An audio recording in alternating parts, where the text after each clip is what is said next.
Hi guys, it's Matt. Welcome to the video. I am a compulsive gambler in recovery and I am your mind and movement mentor here to help you. So I made a video a couple of weeks ago saying that a couple of weeks prior to that I had had a relapse in my gambling recovery. So I thought I'd share a bit of a personal update today as to where I'm at with things. Hopefully some things that may be helpful to you if you're struggling with problem gambling or addiction in general. That is who I make these videos for. So it's been a bit of a tough time in truth. Since the relapse, no further gambling to report for over a month now. But it really was a mental, physical, spiritual challenge. I was suffering with a lot of anxiety, a lot of disrupted sleep. And yeah, I'd like to think that the way I was feeling was almost like my body rebounding against the behavior, because it's just not who I want to be. It's not what I want to be doing with my life. And it was almost like a manifestation of something that needs to change, and this can't carry on. Which is very much kind of the way I'm framing it, and I do believe that to be true. So I was incredibly anxious, which isn't something that I normally suffer with. A lot of heart palpitations in the night, real disrupted sleep that had knock-on effect to energy levels and mood in the following days. Didn't exercise probably for well over 2 weeks, probably more like 3, which is so unlike me. Normally so regular with that kind of thing, and that's such a tonic for me in everyday life, but in particular gambling recovery. I just felt like I didn't have any energy to do that, didn't have like the mental bandwidth to do anything else that exerted any effort outside of just kind of firefighting the way I was feeling in my mind all day. And like I said, I think it was the body and brain rebounding against what I'd done, if you will, because it is all consuming. I went back into the foggy headspace of addiction very, very quickly, as I suppose I was always going to. And it is literally the first thing that you think about in the morning, the last thing you think about at night. So having a bit of a hard stop for that, I guess, does take a bit of an adjustment period in the body and brain. Because it's so full on. I'm thinking about it, I'm hypothetically thinking about what I may or could gamble on. I'm looking at football scores relentlessly. I'm like social media on steroids for just scrolling in the tech world, updates, notifications, pings, bells, that kind of thing. All the kind of things that don't keep you centered as a kind of a quote unquote normal human being. So I kind of anticipated some of that, and I feel, touch wood, like I'm very much over the worst of it now. But I wanted to share a couple of things that I'm doing proactively to really kind of help with the recovery. These are things that I kind of swear by anyway, but I'm kind of really paying particular attention to where I've been a bit, kind of emotionally sensitive, if you will. So the first thing has been getting back with my physical exercise. So normally I'm very strict on this. It's what I do for a living, my fitness coaching, my nutrition coaching.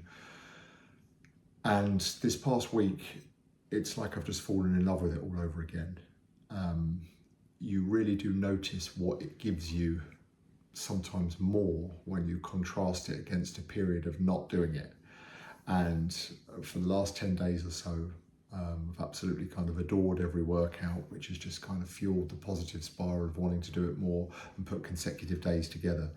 So that's one thing, that if you're someone who struggles with compulsive behavior, I don't want to use the analogy of replace one addiction with another, even though people do talk about that. They talk about people that have an addictive brain as it can be a strength in one way of looking at it, because you can kind of replace the addiction with something that's a little bit more healthy.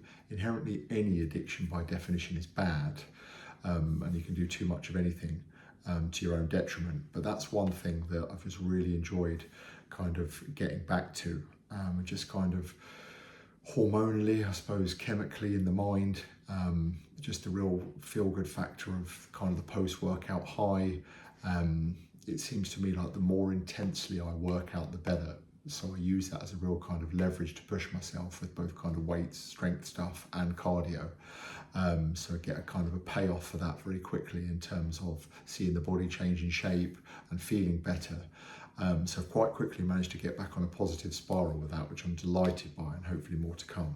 Second thing, which kind of dovetails nicely into that, is healthy eating. I can go on big sugar binges, which is the nature of my personality, I think, with ADHD. I can eat, I really can eat when I want to, and that's not a good thing when it comes to ultra processed foods, empty calories, and things that kind of just temporarily stimulate the mind and don't satisfy the body.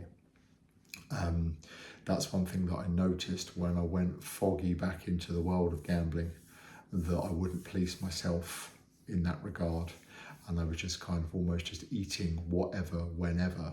So there was a real kind of regression there. So it's been good to kind of get back on more stable foods, no fruit juices, no sodas, just water, good, nutritional, clean, single ingredient, whole foods, mostly, still with the odd treat here and there, but really coming from a different place with it, rather than just kind of the abandonment of all the nutritional principles. I'm incredibly passionate about this with what I do for work, and I know that how this can help the body and the mind, mood, brain, everything.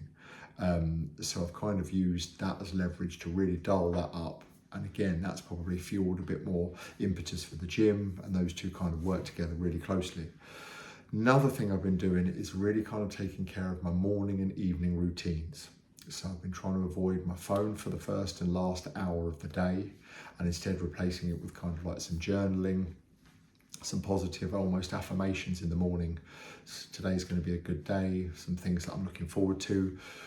The brain has a negativity bias, which I've mentioned in previous videos. And if you're not kind of guarding the gates of your mind, you'll slide into the negative side of things very, very quickly, whether you know it or not. So some proactive inclination for that is very, very powerful to me. So yeah, I've been doing that kind of thing in the morning, as well as like kind of a bit of a priming meditation. I like the Tony Robbins one, I think I mentioned before. I might put a link down in this YouTube video. And then in the evening, 3 things I'm grateful for, 3 things I'm proud of myself for, and maybe reading a few pages of a book. Again, so it's not just that kind of that blue light in the face, that what's happening in the world, that kind of hullabaloo of social media. It's kind of dovetailing me down into a better night's sleep. Because that's one thing that I really struggled with a few weeks ago, and I almost kind of thought I can't see myself ever having a good night's sleep ever again. Like circadian rhythm were all over the show.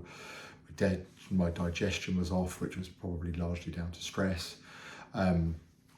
So that's a few things that I've really been focused on, and you know they're simple but they're brilliant. And you know, one of the things they talk about in gambling recovery is don't try and solve all of your problems in one day.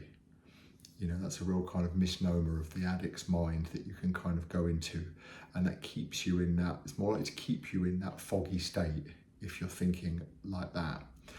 Which is have a few things that you can focus on that top up together and really, really give you a positive benefit.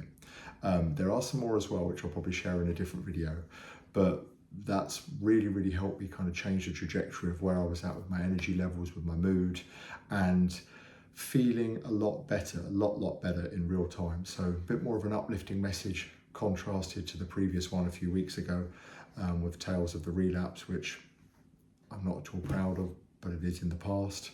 And like I always say, I make these videos for people who are interested in these topics, that maybe struggle with these things or know someone that is struggling with these kind of things. So please feel free to share it with someone who you think it will be appropriate and hopefully get some value from it. And please like, comment, subscribe, engage in whichever way you can. That helps me reach more people through the channel. So that's it from me. I'll see you in the next video soon. Take care.